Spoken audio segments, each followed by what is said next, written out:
League യോഗത്തിൽ VD. സതീശനെതിരെ വിമർശനമുണ്ടായി എന്ന വാർത്ത തള്ളാതെ എം.കെ. മുനീർ. യോഗത്തിൽ വിമർശനമുണ്ടായോ എന്നത് പുറത്തു പറയാൻ കഴിയില്ല. UDF എടുക്കുന്ന തീരുമാനത്തിന്റെ കൂടെയാണ് മുസ്ലിം ലീഗ് എന്നും മുനീർ പറഞ്ഞു.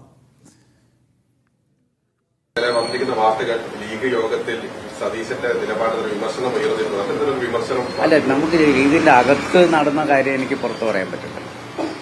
ഞങ്ങൾ ലീഗിന്റെ അകത്ത് എടുക്കുന്ന ചർച്ചകളുണ്ടാവും. ചർച്ചകളുടെ അന്തിമമായി എടുക്കുന്ന തീരുമാനം എനിക്ക് പുറത്തു പറയാനുള്ള അവകാശമുണ്ട്. നമുക്കിപ്പോൾ ഒരു ഐക്യജനാധിപത്യ മുന്നണിക്ക് ഒരു സ്ഥാനാർത്ഥിയെ കിട്ടിയിട്ടുണ്ട്. ആ സ്ഥാനാർത്ഥി ഇനി ഏതായാലും മാറ്റാൻ പോകുന്നില്ലല്ലോ. ആ സ്ഥാനാർത്ഥിയെ ബഹുഭൂരിപക്ഷത്തിൽ വിജയിപ്പിക്കുക എന്നുള്ളതല്ലേ ഇനി നമുക്ക് ചെയ്യാനുള്ളത്. അത് നമ്മൾ പരമാവധി ചെയ്യുക എന്നുള്ളതാണ്. UDF ഏത് കാൻഡിഡേറ്റിനെ നിർത്തിക്കഴിഞ്ഞാൽ ആ കാൻഡിഡേറ്റിനെ ഇരു കൈയും നീട്ടി സ്വീകരിച്ച ഒരു പാരമ്പര്യം ഞങ്ങൾക്കുണ്ട്. UDF കഴിഞ്ഞ യോഗത്തിലെടുത്തൊരു തീരുമാനമാണ് അൻവറുമായി സംസാരിക്കാനും മറ്റുള്ള കാര്യങ്ങൾ ചെയ്യാനും നമ്മുടെ UDFന്റെ ചെയർമാൻ എന്നുള്ള നിലയ്ക്ക് വി.ഡി. സതീശനെ ചുമതലപ്പെടുത്തിയതാണ്. അപ്പോൾ അദ്ദേഹമാണ് സംസാരിച്ചത്. അദ്ദേഹം എന്ത് തീരുമാനം എടുക്കുന്നു അത് UDFന്റെ തീരുമാനം. അല്ല, അത് അൻവർ ആലോചിക്കേണ്ട കാര്യമാണ്, നമ്മൾ ആലോചിക്കേണ്ട കാര്യമാണ്.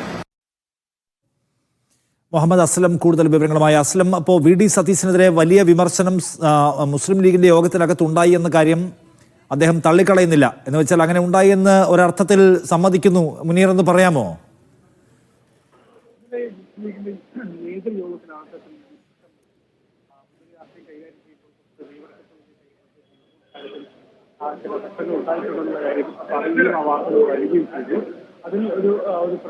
ഇല്ല, അസ്ലം പറയുന്നത് ഞാൻ കേൾക്കുന്നില്ല. അസ്ലമിലേക്ക് വരാം. എന്തായാലും എം.കെ. മുനീർ മുസ്ലിം ലീഗ് യോഗത്തിനകത്ത് വി.ഡി. സതീശന്റെ സമീപനത്തിനെതിരെ വലിയ വിമർശനം ഉണ്ടായി വന്നു എന്ന വാർത്തയെ തള്ളിക്കളയുന്നില്ല.